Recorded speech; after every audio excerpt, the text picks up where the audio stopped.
You're listening to the Zipline Logistics TRUCK YEAH podcast, where we explore all kinds of hot topics in the logistics industry. Get ready to learn, laugh, and get your freight on. Ladies and gentlemen, welcome back to another edition of the Zipline Logistics podcast. My name is Jesse Juett. Joined with me, as always, Teddy Lee Knox. Hello, Teddy. Hi, how are you? Wonderful. As usual, it's that time of year. We're bringing back our favorite recurring guest / third co-host, president of Zipline, president and founder, Mr. Andrew Lynch. Hello, Andrew. Hello, thank you for the co-host acknowledgement. That felt good. Absolutely. We're headed into summer season, which means turning over Q2 into Q3. That's what we're talking about today, a little Q3 market update. So let's just dive right in. What are your perceptions, Andrew, of the current state of the freight market? God, it's going to pick up in just another 6 more months. Yeah. 6 more months, we're going to be in a tight market. Yeah, it's the same exact market that it was last quarter and the quarter before that, and essentially the 8 quarters prior to those, right? I think that everybody feels optimistic that this recession's coming to a close. I think some of that optimism is maybe seeping its way into pessimism around how shippers are behaving. I anecdotally, we're starting to feel a little bit more of a flight to quality, a little bit more of a focus on actual partnerships. If to whatever extent, sentiment leads to reality, then, we're making headway. But statistically, we seem to, still be kind of in that little hamster wheel. Absolutely. I would say, from my perspective on the floor, nice to see some signs of quote unquote normalcy, right? I've been in this 18 years.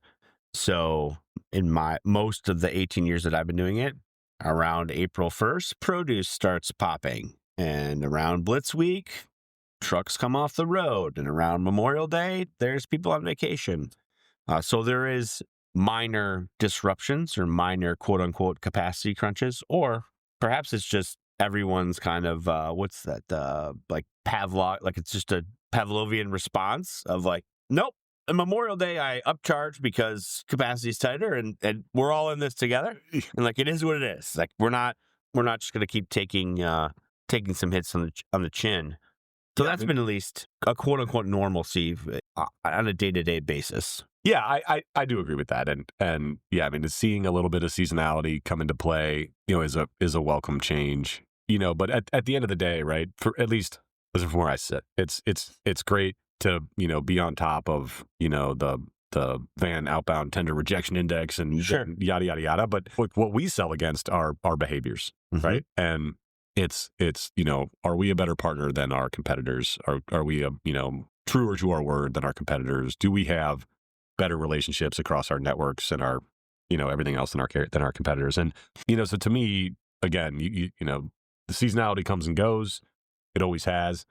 What is going to give me real optimism, getting out of bed every single day is when I start to see, the typical broker behaviors coming back into play, right? Yeah. Those and I think, again, some of the RFPs that we've seen lately have indicated that some of that typical broker behavior is back, right? Some of the questions we're getting asked by, shippers that we're, kind of in the game for are protecting against service failures that we would have never allowed in here, right, pre, during, or post-COVID. Yeah. Seem to be starting to rear their heads again. Let's talk about some big picture items specifically tailored to Q3. We're going to first start off, we had a whole separate podcast about it, but tariffs. The pending 90-day pause is coming up on July 9th. That's obviously 9 days into Q3, post July 4th holiday, which happens on a Friday this year. That's exciting for everybody, just anecdotally. Predict the future for us on what's going to happen in the next 3 weeks. The only future I can predict is that what I guess I hope, which is probably another 90-day pause. Yeah. And that's not like a shot or whatever at the administration. I just think it's probably really, really hard to negotiate this many deals in this short of an amount of time. And that while lots of people might be coming to the table with full intentions of getting a deal done, they're complicated. And, So maybe letters of intent and things like that are all that you really need. You're saying global economic deals takes more than 3 months to figure out while other things are going on. I mean, that's my understanding of this. Sure. Yeah, which is limited, I guess. What if we just found out they're super easy? Super easy. It's a quick, one pager. 10%, 10%. Yeah. Rubber stamp it. Let's go. Yeah. Bada bing. Now, look, if they were both, if everybody was zero, I think some great things would happen. And yeah, these would be very simple deals. But I don't think that's what's on the table. Okay. Well, listen to our other podcast about that. We don't want to get bogged down in tariffs because we could honestly talk about it for hours and go round and round and round. I know you said not, but I'm just going to keep talking about it. Yeah. I think we're going to see, it's going into a new quarter. It's going before a holiday. I think we're going to see an uptick in more orders coming in, people ordering more. You order a lot from the store Fingers around crossed. 4th of July anyway. The fact that it's around a Friday means people are going to have that previous Sunday orders more. Oh, yeah.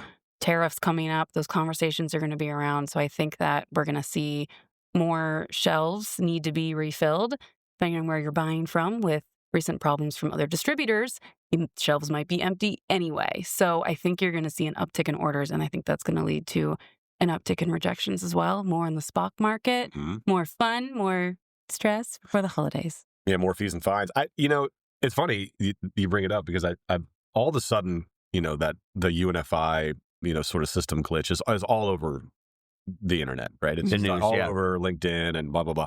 What I'm wondering is, I think I mentioned this on the tariff thing. I certainly said it at home, is that the one fear I had around the whole tariff mess, even before the 90-day pause, was people are going to freak out. People have like PTSD from empty shelves, from COVID, and they're going to go start buying stuff that has nothing behaviors. To do with tariff. Yeah. And we did, right? I told my wife, I was like, hey, pick up maybe like some extra things of like paper towel, stuff like that, just because I think that people are going to go nuts here, and they shouldn't, but they will. And I wonder if that UNFI situation, which is causing serious shelf space gaps, is gonna like trigger more. Your average shopper doesn't know that UNFI has been shut down for a week. Sure. So your average shopper's looking at this like, oh my God, this is the tariffs, right? And they might start running around panic buying. It's interesting. It's UNFI might have kicked off a 3-week run of And I think that's going to relate wipes to CPG, food and beverage, because I have a signature cocktail that we do every 4th of July. We have a signature appetizer, and I need these specific things. Like, we have very specific, I make a chocolate cream pie, and if it is not Hershey's cocoa, I am not making it. So even though I know all of it is the same, but I think that that's going to cause a problem, because if you don't have that, if you're not seeing it, you're going to order a lot more and cause that panic. Yeah, I can imagine. And, look, between this being sort of, peak for us, right? It's peak season, right? We're in this, sort of food, bev, consumption season. And, this type of disruption is pretty ugly. I mean, at least for brands that don't have control of their freight, which I think, if anything, whether it's tariffs or it's a giant, whole natural foods distributor shutting down, the lesson is control the controllables, control your distribution. Yeah, absolutely. Well, watch the space for our upcoming spin-off podcast, Signatures, with Teddy's cocktails. Oh yeah, appetizers. That's going to be good. I've got a bunch of signatures. I'm constantly branding things of mine. So. But let's talk about those kind of quote unquote busy season that you mentioned. The first one on my show notes, and certainly in my life, is back to school. Right? It's hard to believe we just got out of school, but it's coming up. It's, back in July, it's back to school. And we also have hurricane season. It's all things to consider. That's not necessarily a busy season thing, but again, one more element into the mix. Yeah. And then our classic, we've got the holiday, July 4th, kicking off Q3, Labor Day in the mix. And then a couple more CVSA Blitz weeks around Safe Driver Week, which is mid-July, and then Brake Safety Week, which is in mid-August. That is, again, talk about seasonality and things that we deal with every year. That's traditionally the time frame of all those, with the first one happening in May. Yeah. So all things to consider in Q3 as we navigate these busier times. I do think that there's a chance, as again, as the statistics lean more and more towards indicating that we're at equilibrium, right? That supply and demand are relatively in balance, and that's why you see spikes around break week and the like. And I do think that one thing that I actually came in with notes today for the first. I don't take notes. Nice. These guys know I don't take notes anywhere. My handwriting is I can't even really make it out, but I took the time to really write this so I could read it. I took a bunch of notes about the driver population because I think that it's a really, really interesting shifting dynamic, and that I think that that this is the type of environment where heading into Q3, even though we've been in this softness and the softness remains, and look, the softness isn't demand driven. We need demand spikes to happen to feel it, but it's, we're way oversupplied, right? And statistically, for those that don't know, there's still actually 90,000 more active trucking companies operating in the United States in the for hire business. So exclude parcel, exclude private fleets. Like, we're talking about straight up the people that your brokerage partners go out and find. 90,000 more of them than there were in February 2020. That's a 35% increase in that population. And keep in mind, we've lost 50,000 trucking companies, right, over the last 24 months or more. I forget what the actual numbers are. But what's super interesting about that is that, and look, the carrier population's always been small, but the dynamics that are shifting over this amount of time, carriers between 1 and 5 trucks right now, there's 237,000 of those, which represents about 410,000 drivers. Mm-hmm. With carriers more than 100 trucks, there are 1,900 of total at this point, representing 790,000 drivers. Now, in 2020, there were 12% fewer total drivers. And the difference between then and now is specifically on the dynamic side is that the population of carriers with over 100 trucks is down 2.4% versus that time. The population of carriers with 1 to 5 trucks is up 38.7% since that time. Really? Yeah. So right, think about how impactful that is for your average shipper or broker, right? Anyone who's out buying actual capacity. Yeah. You now have to be able to maintain a lot more relationships, understand a lot more about your population, and really, really importantly, understand more about your network and who you deliver to, right? And the rules of the game, because you have to know that you're not dealing with a hyper sophisticated, right? It's not that companies with 1 to 5 trucks aren't great and ethically grounded and values driven, but they're not going to have, a massive database of consignee information or an understanding of how these dynamics work. And they especially are not going to be able to be patient about, handling issues like showing up to a UNFI location and they're shut down for a week, right? These are humongous problems when you put it through the lens of, wow, the population of carriers that we have out there is a bunch of tiny companies that really don't have flexibility at all in the way that they operate. Right. So razor thin. Yeah, razor thin margins, super cash strapped, and then also just know there aren't extra assets, right? I mean, we've got, and our population's always looked like that, right? But we have, think about the solutions that we bring to bear around retailers, where it's like, oh, hey, I mean, specifically with UNFI, right? I think we leaned into our Costco network quite a bit this week when we had trucks showing up at locations on Sunday night or Saturday night, Sunday night after the shutdown was happening. And we were like, oh, well, this guy can't just sit on this shipment for 8 days unless you want to send him a check for, $9,000. We're going to need to get it off the truck, get it stored in a reasonable place. Yes. Yeah, exactly. That's close by. Yeah. So having those solutions ready to go because because we're in this space was really impactful. And I think, each and every demographic has its own challenges, its own opportunities to stand out. And when you're dealing with a really, really, really extremely fragmented population, you've got to be, kind of even sharper, even faster, even more knowledgeable. That makes me think when you're talking about Costco and all these actual, the retailers themselves, and then the distributors that sometimes will deliver to them are after hours. So they can make sure that they get to these DCs and get to the stores in a timely fashion. But then the carrier population that you're talking about makes it that much harder because normally we work with carriers that have a yard that will use a local driver to help with that after hours. But if that's going away, those appointments are going to be even harder to meet, and the MABDs are going to be more difficult. And it's going to, I think, not impact the brands in a negative way, but impact the distributors in a negative way where people are going to start realizing they can go around because Whole Foods has normal receiving hours and actually more than 4 hours. So it'll be interesting to see how this has an impact on that and the success of brands on the retailers that they go to. And I think we even talked about it in our episode on tariffs about being a little bit different about the products that they're putting out and the retailers that they're growing with rather than trying to be in every retailer, focusing on your area, your demographics that like your product. Yeah. And, think about that through the lens of this, kind of dislocation, same way we talked about tariffs, right? When dislocation happens, whether it's consumer driven or retailer driven or supply driven, everyone's operation has to shift a little bit, right? And again, go back to the size of these companies. And if suddenly, a large customer, disappears, changes their manufacturing location, stops importing something, starts importing something different, and a lane disappears, that can be enough to put a one truck operation out of business. And, so how fragile, those companies are and how huge this demographic is, right? And so it's just kind of back to that lens of what the market could look like is you could really get into a place where you start to see the capacity washout happen faster. I think, I don't know. I think maybe we all say this. This might be the same thing as saying just another 6 months. I don't know. Well, I was discussing that earlier, if whether it's I'm more aware of it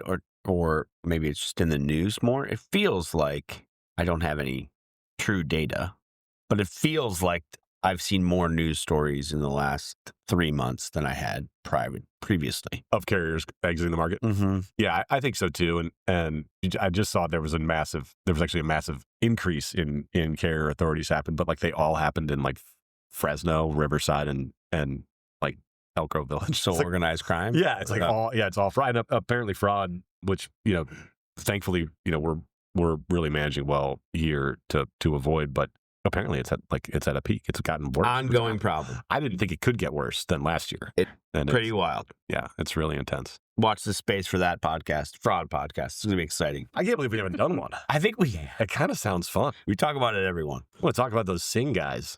Who are those guys? I don't know. It's impressive. I probably shouldn't talk about those guys. Yeah. Yeah, dude. You don't want that coming after you. Yeah, never mind. That wasn't me. All right. Delete that. That better. Well, we're going to pivot to like big picture pain points, advantages for shippers. Where do you think people can take advantage of maybe the market in heading into Q3, or where do you think they're going to experience some issues? Yeah, I think that what we're seeing in the kind of new business RFPs and the some of the proactive sort of conversations around extending contracts are smart shippers really getting out in front of this and recognizing that, look, a leopard can't change its spots, right? I mean, if you're getting incredibly cheap prices and, knockdown service from someone that, doesn't necessarily have that reputation or didn't have that reputation when the market was challenging, they're probably not going to be giving you the same knockdown service and dirt cheap rates that they are giving you right now. So, evaluating your partners through the lens of something other than what do they cost me today on this load, evaluating them through the lens of, what are their value-added services? What makes this company special for me, for my business? What do they know about my business? What asymmetric advantage can they give me that I can't get from the generalist down the street who's calling me with cheap trucks in my area? Right. And so I think that that's really the way to do it right now, is to really focus on building your partnerships, understanding who your potential partners are, what you want that to look like, and then, pursuing it really actively and proactively. Don't wait for your contract to expire to start talking about next year's contracts. I know in my seat, I love predictability. I love being able to look at 2026 and say, okay, I've got, these 12 contracts that I know I can use as a foundation for building added services for those companies, right? And I can lean into those companies in ways that I can't lean into folks that are, maybe not on the stablest ground. So that's a lot of where I'd see upside in this market. It's just like, this is a great time to identify really good partners, a low risk time to solidify those partnerships, those long-term partnerships. Yeah. The classic, we're not in it for 3 months, we're in it for 3 years plus. Like that. So pivoting, sorry. I just want to add something. Go ahead. To that. When we say partnership, it makes me think of like a team, like your team. And everyone has to have something that they can add to that team to be successful. Otherwise, you'll get cut thinking about college sports. And you're not adding the right things, or if you have multiple people doing the same thing. So as a brand, if you have a logistics team who is helping to, schedule and route and make sure that everything is where it should be and the rates are where they should be, but then also half talking to buyers and customers and dealing with that, you're not effective. You need to have someone who can actually be an extension of that, to your point, like understanding the brand. And if that's something that you're doing twice, it's not effective. So if you don't have an effective team, you're never going to continue to grow successfully or as you planned. And I think that that's really important, is that you need to be asking those questions. You need to have someone who can help you, confirm, are these charges accurate? Are they actually ordering the way that they should be ordering? They should be assisting with things, not double checking. Yeah. And that's a really good point, and a really good, that's probably something that I don't know if we really touched on that enough during the tariff conversation, but you didn't start a soda company or a potato chip company or whatever, a specialty ingredients business because you're great at chasing down trucks, right? And in this marketplace, whether it's tariffs or beverage season picking up or back to school season causing capacity constraints, or the driver population shifting, there's an awful lot in your own business outside of transportation that is incredibly dynamic, right? Your supply costs are going up, your ingredient labels are changing, your distributor to your largest retailer just shut down for a week. You probably have a lot to worry about in your business other than this. And so leaning into a partner that can take something off your plate that is really not a core competency, and then do it the way that you would if you had the time and experience to do it, I think is a really important lesson. Yeah. I'm going to give you 2 minutes, tee up. What would Zipline do what does Zipline do differently for those partners? Well, it depends on really what they need from us, but generally it's helping them gain visibility into where the gaps are, not just in their transportation network, but in their entire supply chain, and working with them on solutions towards those. So whether it's lead time, retailer by retailer lead time or location by location lead time, whether it's modal optimization or carrier mix optimization, all these things are on the table. Being transparent, giving them visibility, right? Walking them through what it is that drives the dynamics of our business, being able to show up and speak to our buy side effectiveness and why we choose the carriers we choose, and be really, really transparent with them about what actually drives the price of a truck from A to B. Those kind of things are invaluable to consumer goods shippers, and probably to other demographics too, but especially in our space, when we can show up with the UNFI thing, right? I don't think we have customers with empty shelf space right now, right? We've got customers who know exactly where their product is, that where we've contacted personally people on site at UNFI distribution centers and gotten ourselves forced in, gotten product delivered, gotten product scheduled ahead of other folks who were just jumping into the portal, right? Yeah, and getting a rejection notice and moving on with their day, right? So I think having this sort of kind of special ops level of focus when these problems come up, right? That at a $10 billion generalist brokerage, UNFI is shutting down. It may not even make the news on the floor, right? Right. Those folks are not paying attention to that. They're just getting appointment rejections, or they're getting appointments for 5 weeks from now, firing out the and flagpole, accepting them. Yeah. And so being an active participant in the consumer goods space is an important thing that sets us apart here. It's not just marketing speak; it's execution. It's the way that we solve problems, and that'll always be different here. The data that you mentioned and the partnership level with folks of address their KPIs, right, through Canopy, our system, our proprietary intelligence software Canopy. If they're focusing on cost per skid or cost per case, et cetera, we can dive in there and we can be that one-to-one partner if we need to. I think what separates us from around our retail strength and our CPG expertise is certainly the next level, right? What else are we seeing? Yes, we could report every month or every week, whatever cadence you want, on your primary KPI, cost per skid, but we're going to take a couple extra steps to say, maybe it's a consolidation point or a different delivery day, right? We've talked about that before, where, hey, maybe you should have a conversation with your buyer and not run this 2-day point to deliver on Tuesday so we can ship it Monday and deliver Wednesday, right? That goes a long way. So that's where I think it's exciting to, as you said, special operations or detective work to uncover some of these opportunities, which goes a long way. Yeah, I remember a big client that leaned on us a lot. That was with us for a very long time until they were acquired. And I specifically remember we measured cost per pallet for them. They had multiple locations. They served every retailer in the country. And I specifically remember their cost per pallet going from $145 per pallet to, during COVID, averaging at $62 a pallet. And we were, at the bottom of COVID, it was $40 a pallet. Right? We were really actively measuring this. And what we had done over the years, it was really Katie and her team, but had worked with them on every single retailer, optimizing those due dates, like the day of the week that they should be due for their network. Every time they opened up a new facility, running it back and doing it again until everything was set up to be just, and it was, it was years, right? It took time. Sure. But it was constant. And every single time, every week, it was like, you nailed it. It was like how these orders came in, there was always an opportunity to consolidate. There was always an opportunity to use the best possible LTL carrier, the best possible truckload carrier for every location. It was really impressive work. And it was an art form. It really was. And I know that I know that we're still doing that all the time. I just share the pleasure of being in it, right? But yeah, that's like what you referenced. I mean, that kind of work is just it's so unbelievably impactful. We had I had a prospect call with one of our sales guys, and she asked that question. She was like, "Hey," we walked through the consolidation tool, and she's like, "Hey, do you ever, like, in these ones that don't work, do you ever come back and ask?" And I was like, "What a fantastic question! You're a genius." Yes, we do, and it's actually the way that we're going to probably change your business the most over the next 12, 24 months. So right, very cool. We're always asking. It's not in a bad way. We're always asking. Yes, can always. you do this? Yeah. Any major shifts in Q3? I could not possibly imagine that being the case. Yeah, I would agree.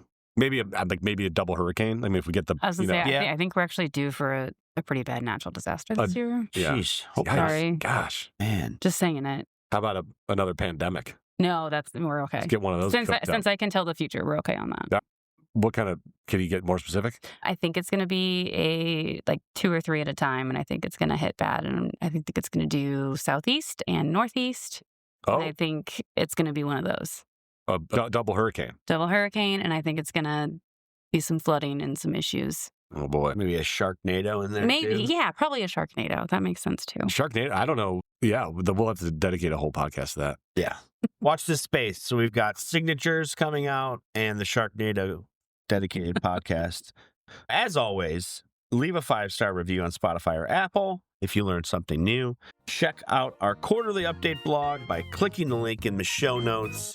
Give us a call, 888-GO-ZIPLINE, www.ziplinelogistics.com. Andrew, thank you for joining us as always. Teddy, wonderful job. Thanks, Jesse. You too. We'll see you next time on the Zipline Logistics podcast. Take care, everyone.